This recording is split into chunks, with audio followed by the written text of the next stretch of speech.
Shalom saudaraku yang kekasih dalam Tuhan Yesus Kristus. Selamat pagi, salam sejahtera untuk kita semua, dimanapun saudara-saudara berada. Selamat datang kembali di Renungan Kristen pagi hari ini. Semoga saudara semua dalam keadaan sehat selalu, dan kiranya damai dan sukacita oleh Roh Kudus melimpah dalam hati dan kehidupan saudara semua. Sebelum kita mendengarkan renungan firman Tuhan, mari sama-sama kita berdoa. Bapa kami dalam kerajaan sorga, Bapa yang mulia, ajaib, dan penuh kasih sayang. Bapa yang kami muliakan, di dalam nama Tuhan Yesus Kristus, kami mengucap syukur Tuhan, oleh karena perlindungan-Mu di sepanjang malam, hingga pagi hari ini, kami boleh bangun dengan tubuh yang sehat, kuat, dan diberkati Tuhan. Pada pagi hari ini, kami mau mendengarkan firman-Mu, berbicaralah ya Tuhan, jamah hati kami, berikan kami pengertian, untuk dapat memahami firman-Mu, dan dapat kami lakukan di sepanjang kehidupan kami. Terima kasih Tuhan, dalam nama Tuhan Yesus kami berdoa. Amin. Saudaraku, ayat renungan kita pada pagi hari ini, terdapat dalam kitab Kisah Para Rasul pasal 1, ayat 3-9, yang berbunyi demikian. Kepada mereka, ia menunjukkan dirinya, setelah penderitaannya selesai, dan dengan banyak tanda ia membuktikan, bahwa ia hidup. Sebab selama 40 hari, ia berulang-ulang menampakkan diri, dan berbicara kepada mereka, tentang kerajaan Allah. Pada suatu hari, ketika ia makan bersama-sama dengan mereka, ia melarang mereka meninggalkan Yerusalem, dan menyuruh mereka tinggal di situ, menantikan janji Bapa, yang demikian katanya, telah kamu dengar daripadaku. Sebab Yohanes membaptis dengan air, tetapi tidak lama lagi, kamu akan dibaptis dengan Roh Kudus. Maka bertanyalah mereka yang berkumpul di situ, Tuhan, maukah Engkau pada masa ini, memulihkan kerajaan bagi Israel? Jawabnya, Engkau tidak perlu mengetahui masa dan waktu, yang ditetapkan Bapa sendiri, menurut kuasanya.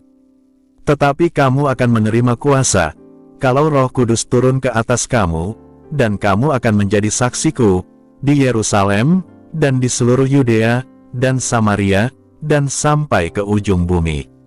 Sesudah ia mengatakan demikian, terangkatlah ia, disaksikan oleh mereka, dan awan menutupnya dari pandangan mereka. Saudaraku, sebelum kenaikan Tuhan Yesus ke sorga, para rasul sesungguhnya telah belajar firman langsung dari Tuhan Yesus selama 3,5 tahun. Mereka telah praktek bersama Yesus dalam kebenaran firman yang diajarkannya. Namun, ketika melewati masa penyaliban Yesus, iman mereka runtuh, mereka takut dan patah semangat, bahkan Petrus menyangkal Tuhan Yesus. Tanpa mengalami karya Roh Kudus, kekristenan lemah dan kalah. Ada banyak anak-anak Tuhan, hari-hari ini tidak hidup dalam Roh Kudus. Mereka lemah, gampang kalah oleh perkara-perkara duniawi. Sejak hari kebangkitannya, Tuhan menekankan, agar para murid menantikan janji Bapa, yaitu dipenuhi Roh Kudus. Tanpa itu semua, yang telah mereka pelajari akan sia-sia. Hati yang merasa butuh dan haus akan Roh Kudus, adalah sesuai dengan pengenalan kita, akan pribadi Roh Kudus. Karena itu, kita harus mengerti, pentingnya Roh Kudus atas hidup kita. Kita harus menginginkan, untuk mengenalnya secara pribadi, semakin dalam, dan mengingini dipenuhi Roh Kudus. Roh Kudus mengubah hidup seseorang, dengan perubahan yang radikal.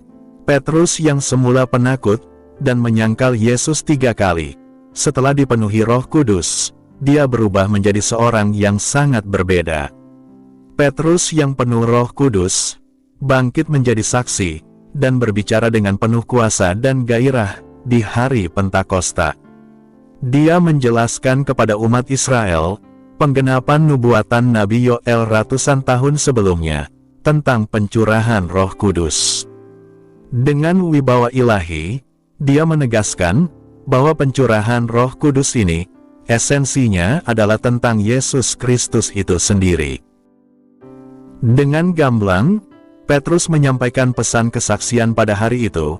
Yesus dibangkitkan dari kematian, dan dimuliakan Allah, menjadi Tuhan dan Mesias, atas Israel dan atas bangsa-bangsa. Hari itu, orang-orang yang ada, memiliki pikiran dan pemahaman yang bertentangan dengan apa yang Petrus sedang ungkapkan secara publik. Mereka belum pernah mendengar berita tentang orang mati bangkit. Apa yang disampaikan adalah berita yang tidak masuk akal. Dampak dari khotbah Petrus bagi keselamatan orang-orang Yahudi yang tadinya tidak mau menerima Yesus menjadi sangat nyata. 3.000 orang bertobat dan memberi diri dibaptis.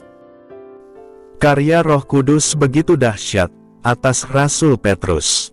Kita membutuhkan pekerjaan Roh Kudus yang seperti ini pada masa sekarang. Apakah Anda mau mendoakan hal ini agar semakin dimanifestasikan di tengah bangsa kita sekarang? Pertobatan hati kita dan menginginkan kasih karunia Roh Kudus adalah sikap hati yang harus kita miliki senantiasa agar kita mengalami karya Roh-Nya. Karena itu, milikilah hati yang haus akan pribadi Roh Kudus dan bangun persekutuan yang semakin mendalam, maka karyanya akan nyata di dalam Anda. Dalam kitab Injil Yohanes pasal 7, ayat 37-39, mengatakan, dan pada hari terakhir, yaitu pada puncak perayaan itu, Yesus berdiri dan berseru, barang siapa haus, baiklah ia datang kepadaku dan minum. Barang siapa percaya kepadaku, seperti yang dikatakan oleh kitab suci, dari dalam hatinya akan mengalir aliran-aliran air hidup. Yang dimaksudkannya, ialah roh yang akan diterima oleh mereka yang percaya kepadanya. Sebab roh itu belum datang, karena Yesus belum dimuliakan. Berbahagialah orang yang mendengarkan, dan yang melakukan firman Tuhan. Amin. Tuhan Yesus memberkati. Demikianlah renungan firman Tuhan pada hari ini. Semoga menjadi berkat bagi kita semua. Dan sebelum kita memulai segala aktivitas di pagi hari ini, mari kita berdoa.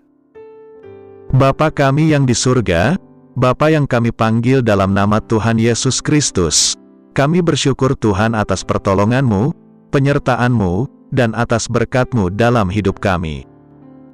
Kami berbahagia dan bersyukur atas kebaikan Tuhan pada hari ini. Tak berkesudahan kasih setia Tuhan, tak habis-habisnya rahmat-Mu, selalu baru tiap pagi, besar kesetiaan-Mu Tuhan dalam hidup kami. Terima kasih buat firman-Mu pada hari ini ya Tuhan. Kami mau selalu belajar dan terus belajar tentang firman-Mu. Firman-Mu yang menguatkan dan meneguhkan iman kami. Firman-Mu yang mengubahkan hidup kami. Kami mau berjalan bersama dengan Engkau di sepanjang kehidupan kami, agar kami tidak tersesat di dalam dunia ini. Kami mau melakukan firman-Mu ya Tuhan di sepanjang hidup kami, agar kami tetap kuat berjalan bersama dengan Engkau. Terima kasih ya Tuhan, buat kesempatan hidup yang masih Engkau berikan. Kami mau pakai untuk hormat dan kemuliaan nama-Mu. Segala pergumulan dan persoalan hidup kami serahkan di dalam tangan-Mu. Engkau yang akan menyelesaikannya bagi kami hanya berharap kepada-Mu. Ya Tuhan, hamba berdoa buat saudara-saudaraku, yang sudah mendengarkan renungan hari ini, yang saat ini sedang mengalami sakit penyakit, pergumulan masalah, kebutuhan ekonomi, kiranya Engkau jamah, sembuhkan dan pulihkan, berkati perekonomian mereka, serta berikan jalan keluar, di setiap pergumulan masalah yang mereka sedang hadapi. Dan ajarlah kami ya Tuhan, untuk selalu berharap dan percaya sepenuhnya, kepada Tuhan Yesus.